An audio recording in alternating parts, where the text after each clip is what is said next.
Welcome back to the Life You Love podcast. This is another one of our monthly Q&A episodes. We do these on the last Friday of every single month, and we always pull questions directly from Spotify. So if you're ever listening to one of our podcast episodes and you have a question that you want us to cover in these Q&As, definitely leave them in any of our episodes on Spotify. But with that, let's get into a couple of these questions you guys left for us. The first couple we're gonna combine into one because we got a lot of questions around credit cards and travel credit cards and points. So this person said, I may be trying to buy a house in the next year, but I also want to open up a travel credit card as I hope to start traveling more eventually, but on a budget. Timing wise, what would you recommend? Should I wait to open up a new card until after I buy a house or do it sooner rather than later? Timings for both the house and a trip aren't set in stone, so I'm not sure what's best. I feel like you can speak to this best since you purchased a home, but the general rule I think is don't open a credit card or apply for one right before you go to get your home loan. But I don't know what the exact timeline of that is. Yeah, it's really if you have gotten pre-approved for a house, naturally the actual mortgage process will happen relatively soon after that, and they don't want your credit score to change really at all from the time that you get pre-approved to the time that you buy a house. But if you're in the process of maybe in the next couple of years I'll buy a house, you're totally fine. I for my own timeline, I got pre-approved I think in December and then got my actual mortgage in the summer. Since I did new construction, that timeline was a little bit longer. But 3 to 4 months is I would say a typical timeline. I think I applied for a credit card 4 months before I got pre-approved. So it's not like you have to wait years between the last time that you opened up a credit card and when you actually apply for a mortgage. They really just don't want if you do apply for a credit card, your credit score can drop slightly over the course of a 1 to 3 month time period. It's pretty short term. So just don't do anything if you're about to buy a house or about to buy a car, do not open up a new credit card. But other than that, you're fine. Yeah, because especially if you want to use the points for a trip, if you have a long time horizon before you buy the house, sure, you can do the credit card's not going to impact it necessarily. But then if you're really close, I would just wait till you get your mortgage and then open the card. And I think that would honestly probably be really smart because then a lot of times they have intro offers if you open the card, but usually it's if you spend a certain amount on that card in the beginning. And when you buy a house, there are lots of expenses with movers and furniture and all the things that you would probably end up hitting whatever that, necessary spend is to get the bonus pretty quickly with your home expenses. So that Yeah, could work too. I just did that with my wedding expenses. First of all, I love opening up new credit cards. Maybe that's a hot take.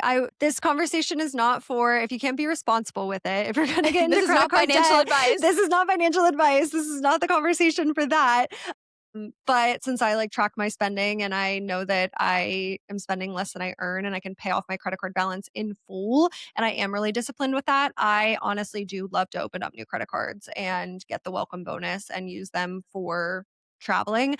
We just did this with our wedding because our wedding venue is an IHG property. So I was like, ooh, what if I open up an IHG credit card and put all of the expenses onto an IHG credit card? So I did that. The annual fee is $99. But if at the end of this year I want to downgrade it to the no annual fee option, that's always an option. I'm not locked into paying $99 every year for the rest of my life. But the welcome bonus on that card was 180,000 points. And then for having my wedding venue be an IHG property, the venue is giving us 60,000 points. And then obviously all of the spend that's going onto the card for wedding expenses, which is a lot of expenses.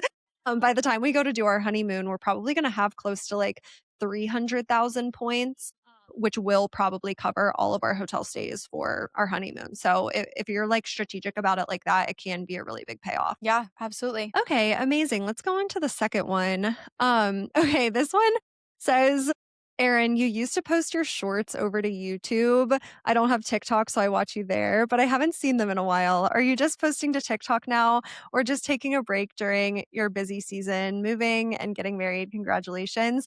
To be completely honest, this was just a little bit of the ball was dropped between myself and my VA, but I feel like this is still a good conversation on systems and strategy with content. I have a VA and VA stands for virtual assistant. So I have an assistant that her job is to repost all of my TikTok TikToks into YouTube Shorts. That's not her whole job. Obviously, she does like a bunch of different things for me, but that's one of her roles. And last month, she asked me for the login information for my YouTube because it locked her out, and I completely forgot to give it to her. So we took a month break from YouTube Shorts, and I'm sorry about that. She's working on getting it up, but it's still a part of my strategy to repost them. Yeah. I feel like it's interesting because I have a similar setup where I manually post my own content to TikTok and Instagram, and then I have a virtual assistant that he like takes everything and reposts it over to YouTube Shorts. And it's one of those things that I don't know, I feel like it's just like one of those things that kind of happens behind the scenes, but it makes it so much easier. I don't know why, like the idea of like posting to two platforms, I'm like, okay, but then the idea of having to post to a third, I'm like, oh, like I don't want to do it. I know, and I just honestly I was doing it myself for a while, and I found, like, I wanted to post less because I knew I had to, like, repost it to all of these different platforms and stuff. There are, I guess, just for a little bit of, like, a workflow situation, there are platforms that will repurpose your content for you, and I use one, but, like, not fully. So the one that I use is called repurpose.io. I pay, like, 25 or $30 for it, obviously business expense, and it will take your content and repost it like TikTok to YouTube. However, I've just found that reposting content like that, typically the algorithms don't love it. And then things get weird, like captions, like YouTube Shorts. You can only have 100 characters in your caption and just little things like that that aren't super platform native. So I use repurpose.io to the workflow is TikTok to Google Drive. So every single time I post a TikTok video or an Instagram video, it saves it without the watermark into like a backup, like a video backup folder in my Google Drive. And that's what my VA pulls from to post to YouTube Shorts. So instead of her having to like manually download my TikTok and use those like weird websites that like remove the watermark, she can just pull it directly from my Google Drive. And that way I always have a backup of my content if anything happens to it. Yeah. That's nice to have the backup of the content. Yeah. Okay, next one. Could you talk on a future podcast or Q&A about how you manage need for social time when working for yourselves? Does it get lonely working from home all the time? Would love to hear about strategies for this. I feel like I don't necessarily get lonely working from home. However, there are definitely seasons of my life, which I'm like coming out of one now, but there are seasons of my life where I find that I will work late because I'm like working from home and it's not like everyone around me is leaving, the house. If I'm just like working on something, I'll work till like 6 or 7, which I start usually around like 8:30 or 9, so that is like quite a long day. If I work till 7 and then I'll make dinner and then go for a walk or whatever, and all of a sudden it's time for bed. And I find that then I'm not making social plans after work. So then I literally was by myself all day, which then when I do that for a long period of time, I find myself definitely being like getting lonely. So I think that for me, I just have to balance. I love working from home. I love not having anyone in my space, like over my shoulder, watching me work. Like, I really enjoy that. But I do find that even if I'm not feeling like the most social, I still try to get myself out of the house, like go work at a coffee shop once a week. If there's a day where it makes sense, if I have to edit and stuff, I just have to do that at home, or filming, obviously doing that at home. But if I have a day that's more computer work, I'll try to go to a cafe for a little bit just to be around other people. I typically see like at least one person that I know in St. Pete, like when I'm out, which is nice. And then also just like making it a priority to actually schedule in social time. So, like I said, I'm coming out of a season where I realized, oh my gosh, I just like hermited for the last couple of months. Like, and I did not like see my friends as much as I should have. And so I'm like trying to make it a point to, even if it's just going to a workout class, around other people instead of just like working out by myself, or, just making proactive plans with my friends, being like, hey, what are you doing on this, this Saturday? What are you doing next Friday? Like just really putting those things in. And that helps me keep the balance of not feeling like shut in and like I just never see anybody, because it can go down that route. Yeah, I really struggle with this because I am very introverted and I don't need a lot of social time, but then I feel a lot of satisfaction when I like do socialize. I'm like, okay, that was nice. I should probably see my friends more. And I feel like I go through seasons where I'm either so excited about what I'm working on that I want to be doing it on the weekends, or the complete opposite. And I feel so anxious and I'm like, oh my gosh, everything that I'm doing sucks and I should be working on a Saturday, which is like so stupid. No, you shouldn't. Yeah. That I end up working on the weekends. So for me, I think the biggest thing is scheduling it in advance, and it does sound like easy to do, but it's kind of hard to implement. It's like look at your calendar for the month and say, "Okay, I have nothing going on next week.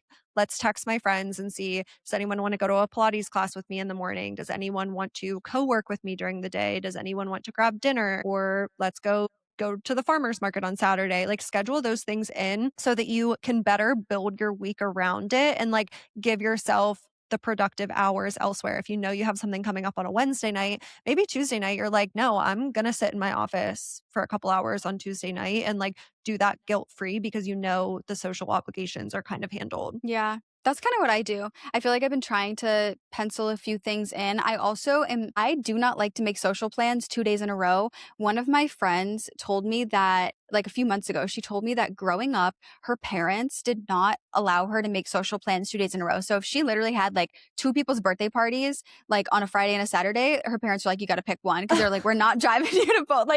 And I'm like, honestly, period, like boundaries.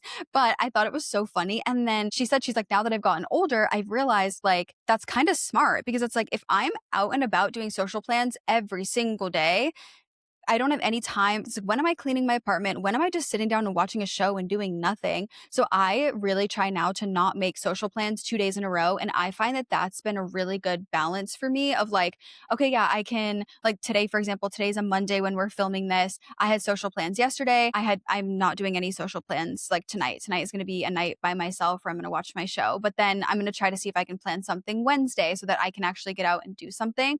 That I feel like is like a good balance for me. Yeah, no, I love that. I had a mini freak out. This is like a little bit unrelated, but I had a mini freak out this morning around having children and realizing that I'm never going to have a second to myself, like basically ever again, because I love alone time. I think a little bit too much.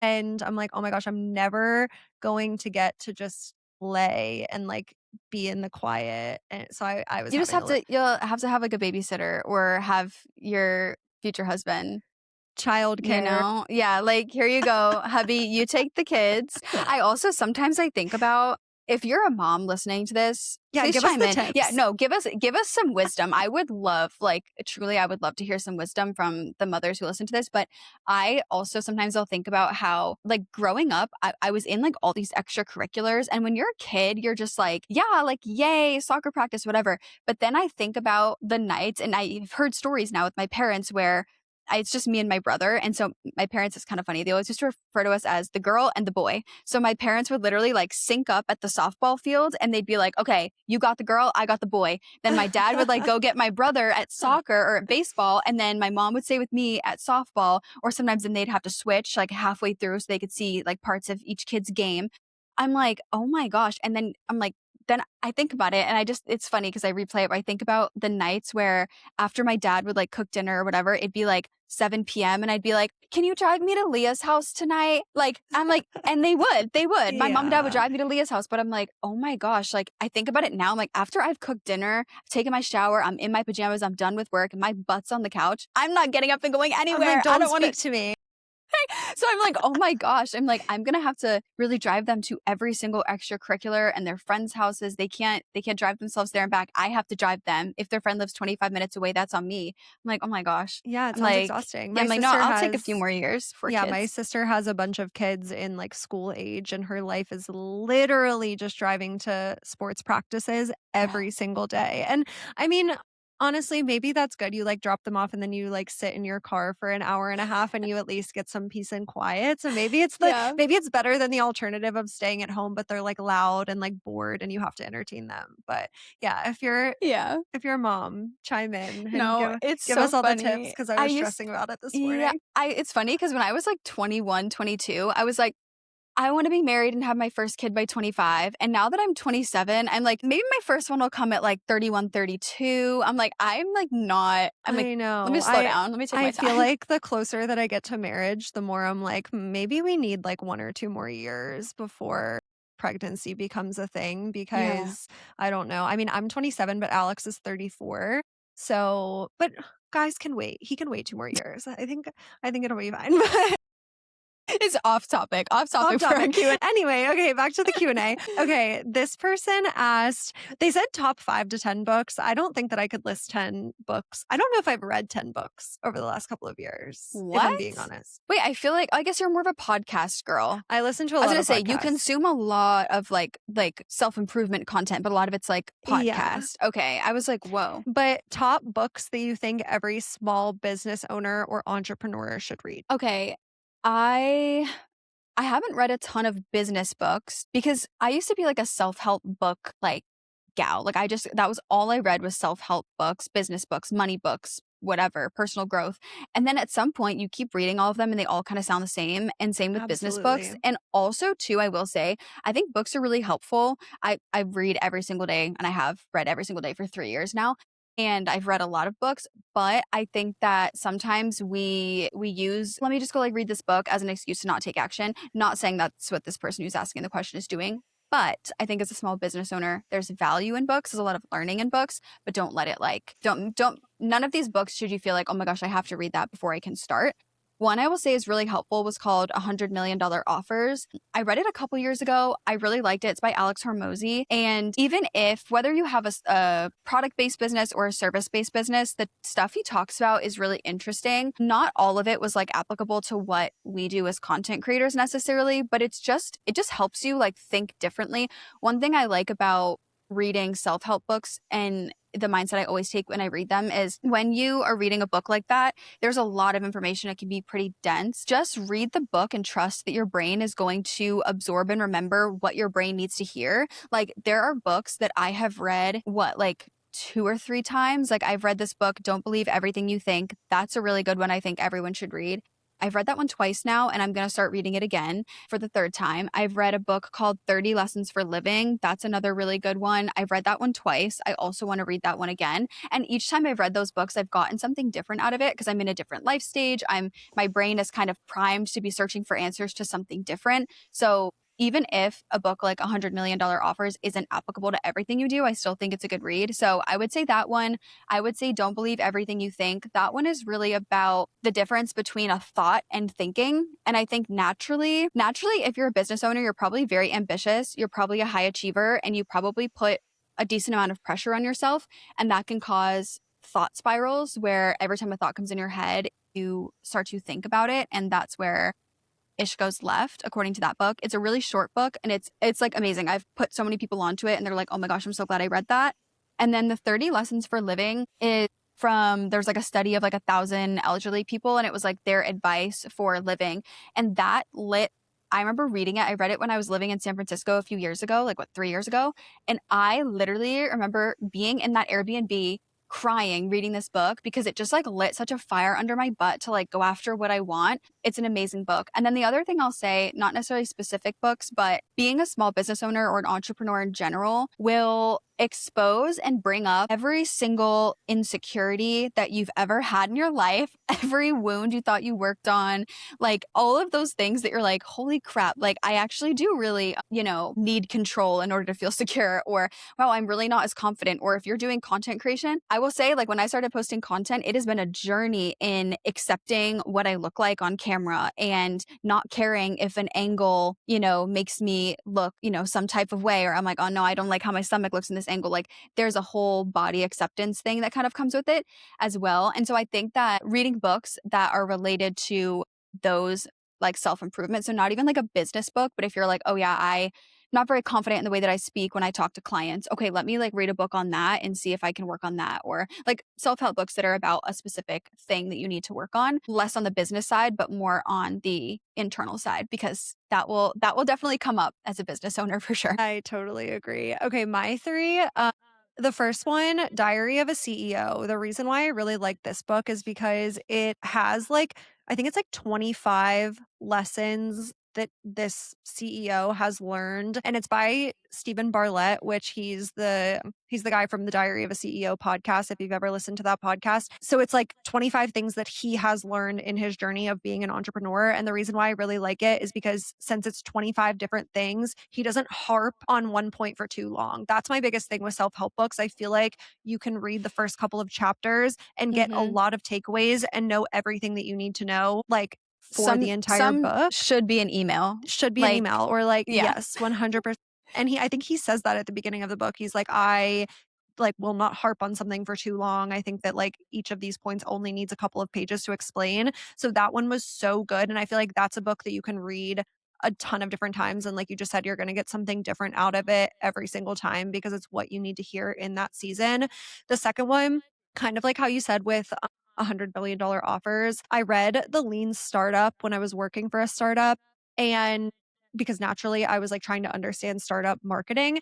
And that book was so good, even if you're not in the startup space. I think naturally, if you're trying to be a business owner, you're going to sell something. Even if it's not a product, it's going to be a service. And understanding how to put out an MVP, a minimum viable product, to test ideas, gather feedback. That book is so good at giving you like frameworks for actually doing it and how to like decide what your MVP should be and then how to iterate, how to gather feedback. I think it's very tangible and you're going to learn a lot from that one.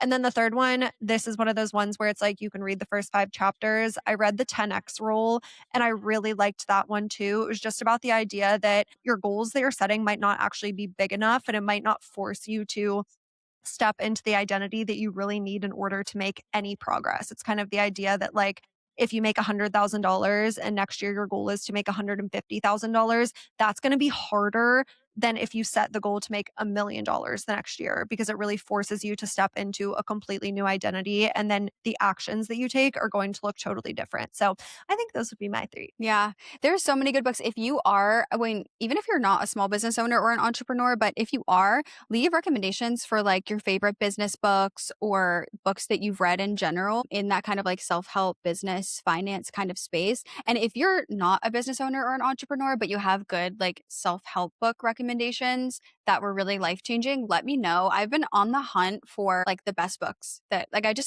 on like a little bit of a book rut. Like I think every book I've read this year I haven't finished because I get like a few chapters in, I'm like, ugh, this sucks, you know? That's how I And feel with podcasts. Yeah, I'm I not go one through to like listen. seasons. Yeah. Yeah, I go through seasons where like podcasts are amazing and then I'm like everything that I listen to sucks. Like Yeah. It's just like sometimes I'm just like, I don't know, I read a book and then I get a few chapters in and I am big on like the sunk cost fallacy where I'm like, if I'm not gonna force myself to read 400 more pages of a book that I don't like simply because I read 100 pages of it so far. I'm going to say, okay, the 100 pages that I read and the time I spent is a sunk cost. I'm going to switch to a book I like. And I can't find any books I like. I like thrillers. I like self-help. I cannot find any that I'm like locked in and loving. So if you have any recommendations, leave them in Spotify for us. yeah. Let's spread the wealth, you know? Spread. Okay, with that, I think that brings us to the end of today's Q&A. Like we said, leave your questions for these monthly Q&A episodes in Spotify under any of our episodes. So as you're listening to the podcast throughout the month, drop any questions you have for us in Spotify. We love doing these. We feel like these are the ones where like our ride or die people are here. If you're listening to our Q&A and just like letting us ramble about whatever we want to for 30 minutes, you guys are real ones. So leave all your questions in Spotify. But with that, thanks for tuning into the podcast. And until next week.